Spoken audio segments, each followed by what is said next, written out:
hello ma'am এখন কিহৰ shirt হয়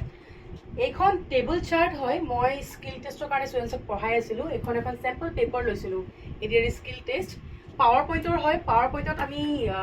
এইটো ক'ত পাম কেনেকৈ পাম তাৰে মই ক্লাছ কিছুমান কৰাই আছিলোঁ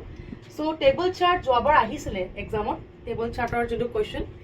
এইবোৰ কেনেকৈ ইনচাৰ্ট কৰে আৰু ক'ত কি আমি ইউজ কৰিব লাগিব ইয়াৰ বিষয়ে আৰু জানিবৰ কাৰণে আমাৰ স্কিল বেটছত জইন কৰক স্কিল বেটছৰ মই অলপমান ডিটেইলছ দেখাই দিছোঁ এইটো স্কিল বেটছ হয় এতিয়া আমাৰ চলি আছে চেল চ' ইয়াতে দেখা পাইছে যে আমাৰ এই বেটছটো 6 মে'ৰ পৰা ষ্টাৰ্ট হ'ব গৈ আছে ইয়াতে গোটেইখিনি ডিটেইলছ ক'ত আমাৰ কেনেকৈ ক্লাছেছবোৰ পাব গোটেইখিনি ইয়াতে মেনশ্যন কৰা আছে ফেকাল্টি কোন আছে কোনে কি লৈ আছে সেইটো ইয়াতে মেনশ্যন হৈ আছে আৰু যিহেতু এতিয়া আমাৰ চলি আছে চেল ক'ড ইউজ কৰিব পাৰে Y771 ফৰ মেক্সিমাম ডিছকাউণ্ট